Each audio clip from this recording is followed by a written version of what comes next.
I've just got a BMW in the workshop currently, and I am about to fit new run flat tyres on it, which I have here. I thought now would be a perfect time to give a in-depth review of the previous brands of tyres that were on this vehicle. I have the previous 2 years history recorded on all the mileage, etc. So what I'm going to do in this video is just going to talk a bit about run flats and also give you a review on the different makes and models of run flat tyres that has been on this particular BMW.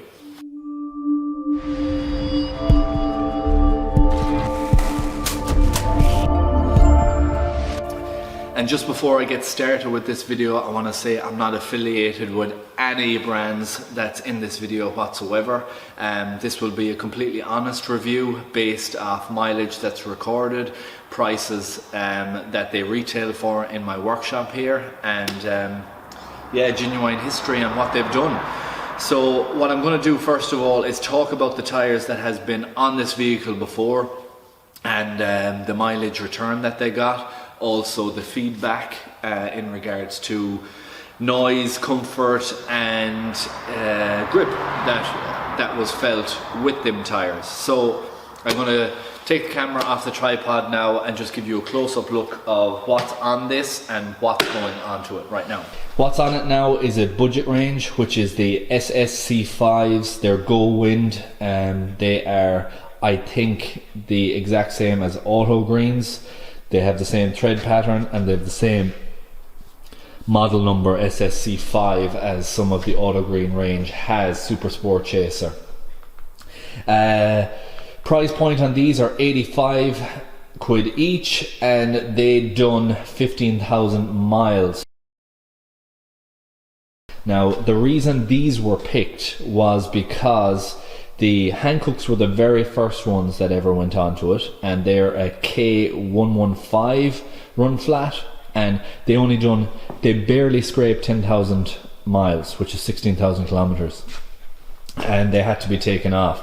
Now grip wise, noise wise, all of that, they were very good, but the mileage return is pretty trash. You want to be getting more than one service out of any set of tyres, or they become very expensive. So they were 105 euros. These ones here are 85. So on a set you're saving 80 quid, but you're also getting a service and a half out of them, and for that you can't go wrong.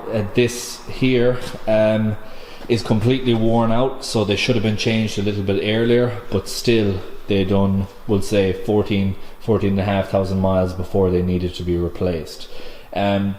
The other tyres that have been on this vehicle and are still on the front, I'll bring it in right now, and it is the Bridgestone Er 300s, the Tyres,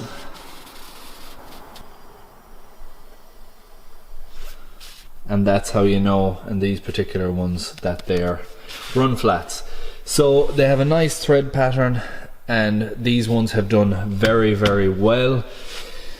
They have approximately 24,000 miles completed. Now they have been on the front a decent amount of time, but saying that they still have returned, they have been on the rear as well before the new budgets were put on, and they have returned excellent mileage. The Bridgestone Driveguards is the ones that's going on now. They are 100 euro each, they retail at, and they have an A rating, C rating on fuel economy with a 70 decibel noise rating. I'll go back and I will look at the ratings of the other ones, and I will link them in the description so you'll have a good comparison against each one of these. But why these were gone for and not returned to the ER 300s when everyone is happy with those is because these weren't available from my seller at the time of the ER 300s being purchased. So with 15 euros of saving on each one and good reviews and good feedback on this tyre, it was felt that these ones would be good enough for the vehicle, and a whole set of them has been bought. They are a nice tyre, they have a nice thread pattern as well, and wet road rating is very important in this country because we have a lot more wet days than we have dry days. So they have a nice channel grooves in them. And if you compare, not that you can see much on this, but if you compare the channel grooves that used to be in that, the Bridgestone is a nicer thread pattern. So just a quick breeze through on run flats and why they are on vehicles. You will have run flats on your car if you don't have a spare wheel. Manufacturers introduced run flats as a cost saving measure, and they were able to eliminate spare wheels in your vehicle altogether. What you will get in the back is, depending on the make and model, is a puncture repair kit and maybe an air compressor and or a can of stuff that you pump in through the valve and to get you to the nearest workshop to get repaired. What run flats do is they are a much more rigid construction. So I'll press down. What I'll do is I'll put this on the tripod and you'll see comparison of this and a standard tyre. So run flats in their construction are much more rigid tyre, and it takes a lot more pressure to flatten them out. What that enables you to do compared to, let's say, a standard tyre here, where you can push that down very easy, is if you get a puncture and you have very low pressure or no pressure in your tyre, you can continue driving to your nearest workshop. So they are rated up to a certain speed, up to a certain distance, capable of withstanding any rim damage.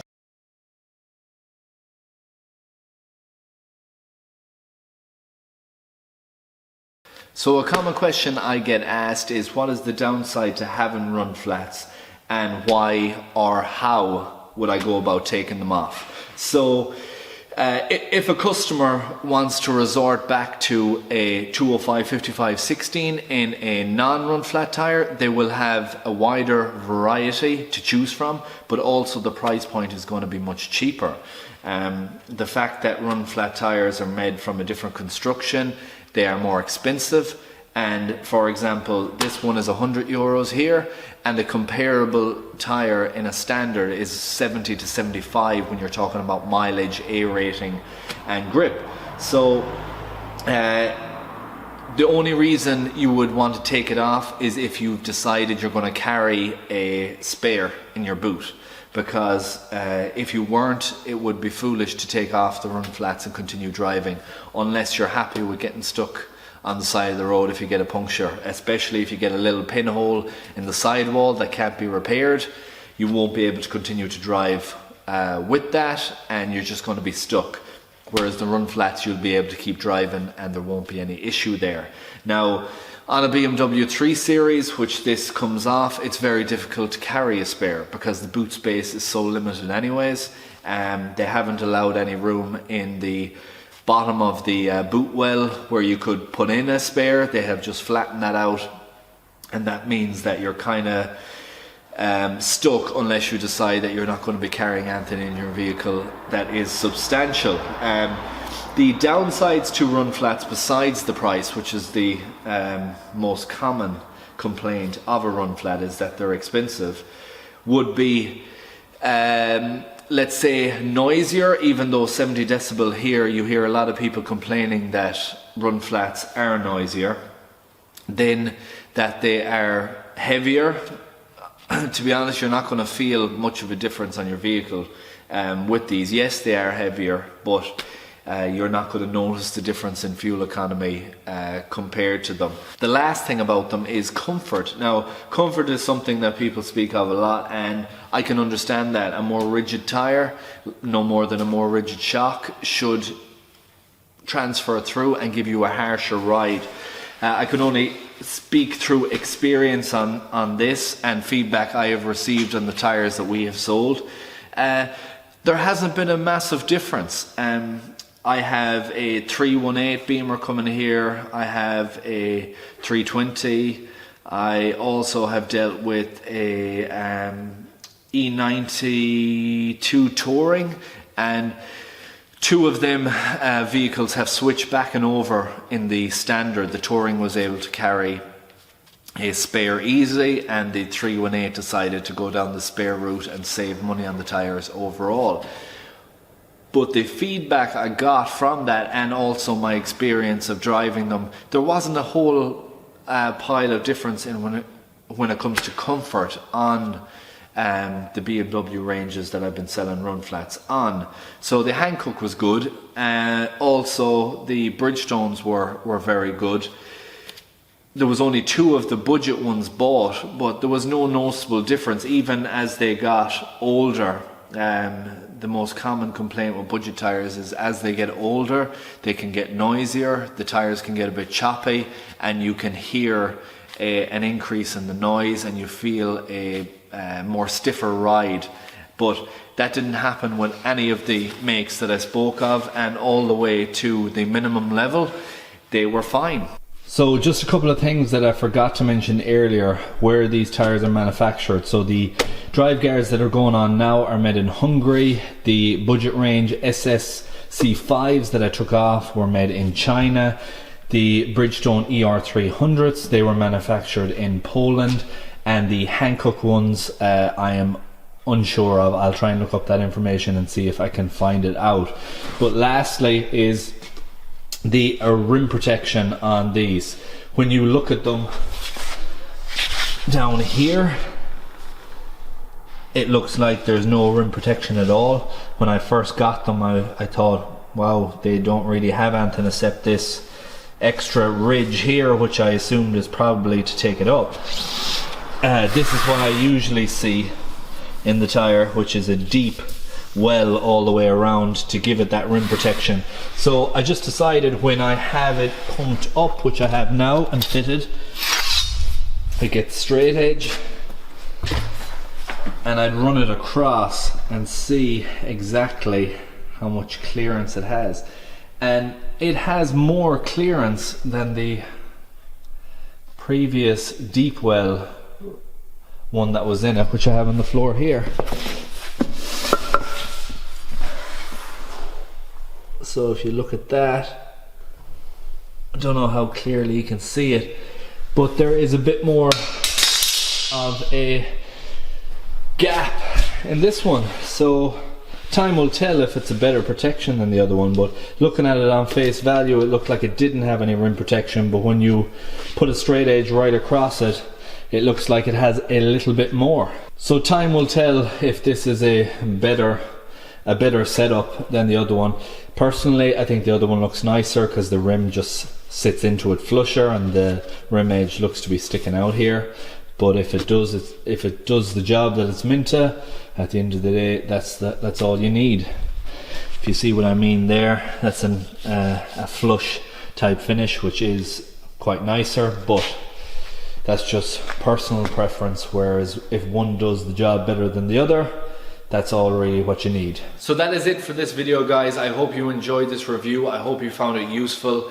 I will put links in the description for all the tyres that I spoke of, so you'll be able to find out more details on those. You'll be able to see an image of the Hankook and a clearer image of the Bridgestone Er 300 than what I showed earlier. Again, this is just an honest review based on mileage and history that I have here in the workshop, and I'm not affiliated with these whatsoever. If you have any run flats that you would recommend that you have used, make sure you post them down in the description, along with the tyre size and the make and model of the vehicle that's going on.